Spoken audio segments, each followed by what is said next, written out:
Thank you so much for your presentation.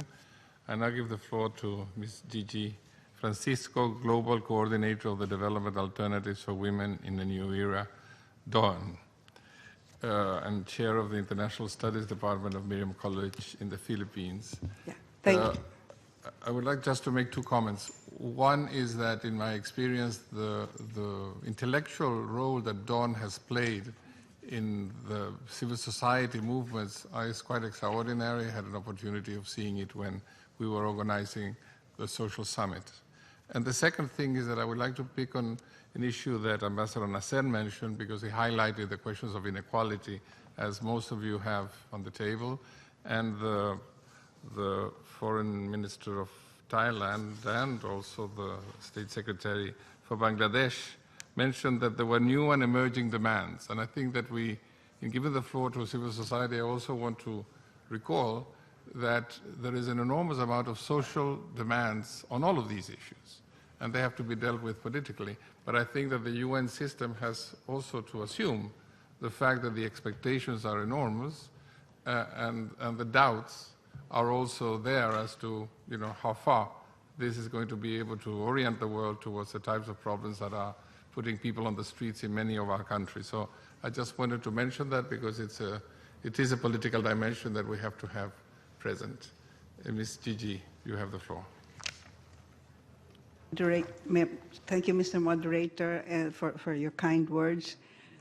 Regional commissions reported that countries in their areas are making efforts toward greater equality and poverty eradication, and with some governments feeling the setback from urgent as well as slow on-site climate change and disaster-related issues. But they also claim that such capacity depend by and large on a strong and coherent international development agenda, wherein global macroeconomic policy coordination and policy coherence in support of sustainable development is enhanced. Toward ensuring a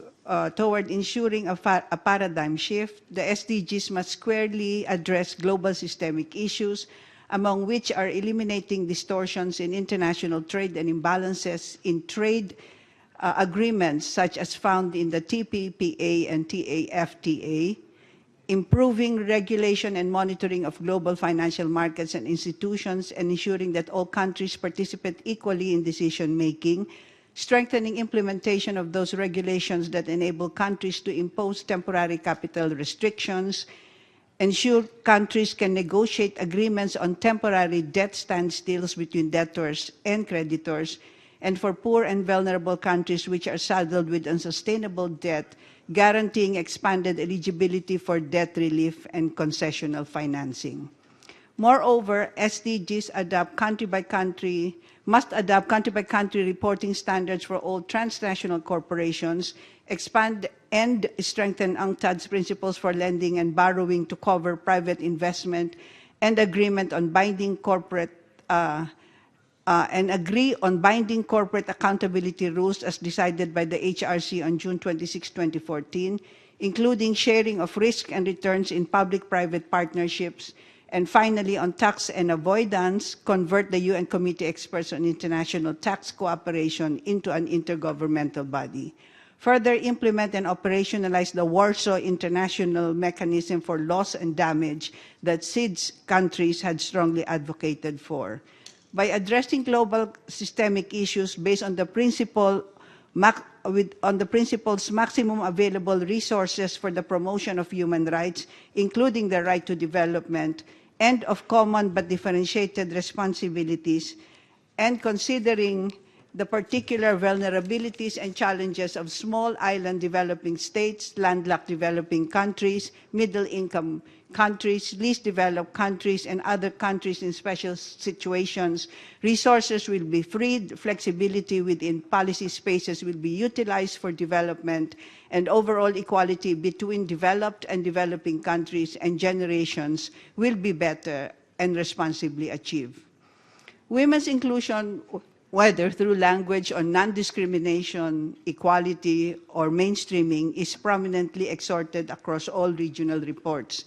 gender equality, and women's and girls' empowerment have been described in the reports as prerequisite for sustainable development in SCAP, essential for achieving sustainable development in the ECE report, must have concrete goals and targets for achieving real gender equality and women participation at all levels of policy making in the ESQA report, and economic empowerment of young people and women through equal opportunity to ownership and control of economic resources, technology markets, land, property, and inheritance rights, as found in the ECA report. Women's groups have, more than this, women's groups have been advocating for other issues on women, and in particular to guarantee rural women's individual and collective rights to land, abode, and assets. In this regard, we welcome the International Declaration of the Rights of Peasants passed by the Human Rights Council on June 27, 2014. I refer to two parts of Paras 93 and 96 of the G77 in China Declaration in Bolivia. I know that many of you come from the capitals and missions of this important group of countries, and as a representative of the women's major group, I call on you to further build on these commitments on women's rights and gender equality.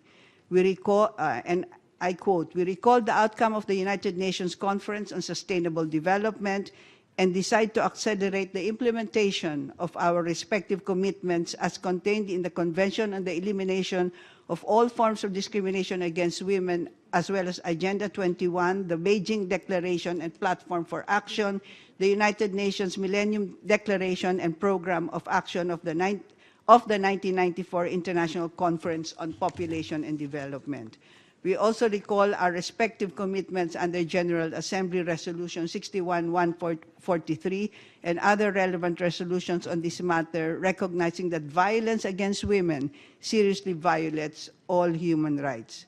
Finally, to say that we continue to look forward toward a strong and transparent HLPF that has its own bureau and secretariat, robust partnerships with major groups, CSOs, and other stakeholders, and where solid data and regional realities and regional consultations will inform its work. Thank you very much.